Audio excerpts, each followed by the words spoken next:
கர்மாசூத்திர காணொளியை கண்டு கொண்டிருக்கக்கூடிய அனைவருக்கும் என்னுடைய வணக்கத்தை தெரிவித்துக் கொள்கிறேன்.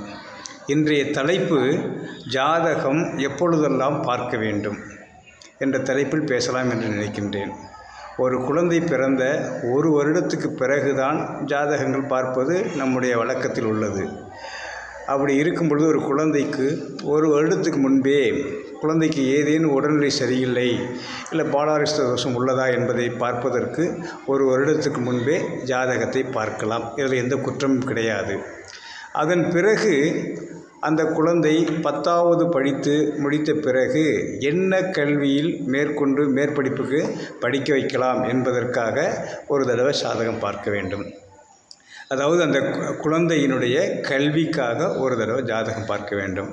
அந்த கல்விக்காக பார்க்கும் பொழுது இந்த குழந்தை என்ன படிக்க வைக்கலாம், அதாவது தொழில் கல்வியா, உயர்கல்வியா, அல்லது மருத்துவம் சார்ந்த கல்வியா, அல்லது இன்ஜினியரிங் சம்மந்தப்பட்ட கல்வியா, அல்லது கம்ப்யூட்டர் சம்மந்தமான கல்வியா அப்படிங்கிறத தேர்ந்தெடுப்பதற்காக ஒரு ஜோதிடத்தை போயிட்டு ஒரு ஆலோசனை பெறலாம். அதற்கு அடுத்தபடியாக திருமணத்தின் பொழுதோ அல்லது உத்தியோகத்தின் பொழுதோ ஒரு தடவை ஜாதகம் பார்க்க வேண்டும். முதலில் திருமணத்தை பற்றி பேசுவோம். திருமணம் சம்பந்தமான நிகழ்வுகள் அந்த காலகட்டங்கள் வரும் பொழுது, இந்த வயது வரும் பொழுது ஒரு தடவை ஜாதகத்தை பார்க்கும் பொழுது அந்த பையனுடைய ஜாதகமாக இருந்தால் எந்த திசையில் பெண் அமையும், என்ன நட்சத்திரத்தில் உள்ள பெண் அமையும், அந்த பெண்ணுடைய உடலமைப்பு எப்படி இருக்கும், அந்த பெண்ணுடைய கல்வி எப்படி இருக்கும், அந்த பெண்ணுடைய குடும்பம் எப்படி அமைஞ்சிருக்கும், அந்த பெண்ணுடைய வீட்டினுடைய அடையாளங்கள் எப்படி, இது போன்றதற்கு பார்ப்பதற்கு பயன்படும். அதே போல் ஒரு பெண்ணுடைய ஜாதகமாக இருந்தால் அந்த பெண்ணுக்கு வரக்கூடிய கணவன் எப்படி இருப்பாங்க, என்ன படிச்சிருப்பாங்க, எத்தனை பேரோட உடன்பிறப்புகள் இருக்கும், இது போன்ற விஷயங்களை பார்ப்பதற்கு பயன்படும். அதே போல் என்ன நட்சத்திரத்தில் உள்ள கணவன் வருவாங்க, அவங்க என்ன படிச்சிருப்பாங்க, அதே போல் உடலமைப்புகள் எப்படி இருக்கும், அவங்களோட கூட பிறந்தவங்க எத்தனை பேர், இது போன்ற விளக்கங்கள்லாம் தெரிந்து கொள்வதற்கு ஒரு தடவை ஜாதகம் பார்க்க வேண்டும். அடுத்து உத்தியோகமோ அல்லது தொழிலோ, இது வெளிநாடு போவதற்கோ அந்த மாதிரி ஒரு முறையில் ஒரு ஜாதகம் பார்க்கப்படும். அது என்ன அப்படின்னா, இந்த பையனுக்கு உத்தியோகம் கிடைக்குமா, அரசு உத்தியோகமா, சொந்த தொழிலா, அல்லது கூட்டு தொழில் பண்ணலாமா, இல்லை வெளிநாடு போகலாமா, அது எந்த மாதத்தில் போகலாம் அப்படிங்கிற விஷயத்தை ஒரு தடவை பார்க்கலாம். அதன் பிறகு வீடு கட்டுவதோ அல்லது ஒரு இடம் வாங்குவதோ ஒரு வாகனம் வாங்குவதோ இந்த மாதிரிக்கு ஒரு தடவை ஜாதகம் பார்த்துக்கலாம். இந்த மாதிரி நிலைகள் வரும்போது ஒரு தடவை பார்த்துக்கலாம்.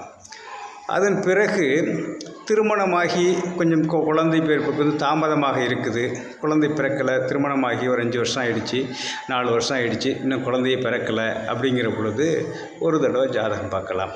இந்த குழந்தை எப்போ பிறக்கும், இயற்கையாக குழந்தை பிறக்குமா, அல்லது ஏதேனும் வைத்திய முறையில் குழந்தை பெற்றெடுக்க வேண்டுமா, அல்லது ஏதேனும் பரிகாரங்கள் செய்ய வேண்டுமா அப்படிங்கிறதுக்கு ஒரு தடவை ஜாதகம் பார்த்தா போதும்.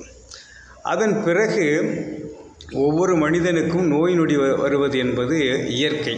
அப்படி நோய் நொடி வருது அப்படின்னா அந்த நோய் எளிதில் தீர்வடையுமா, இல்லை அறுவை சிகிச்சை வரையும் போகுமா, அல்லது எந்த வைத்தியம் பார்க்கலாம், என்ன பரிகாரங்கள் பண்ணலாம் அப்படிங்கிறதுக்காக ஒரு தடவை ஜாதகம் பார்க்கலாம்.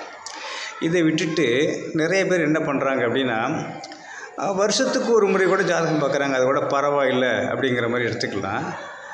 நிறைய பேர்கள் ஒரு மனநோய் மாதிரியே மாதத்துக்கு 3 தடவை 4 தடவை இந்த சோசியத்தை பார்ப்போம், அந்த சோசியத்தை பார்ப்போம் அப்படின்ட்டு ஜாதக நோட்டை ஒரு மஞ்சள் பையில் தூக்கி போட்டுட்டு அவங்க அடிக்கடி சோசியரை தேடியே தன்னுடைய வாழ்க்கையில் பாதி நாட்களை வீணாக்கிடுறாங்க.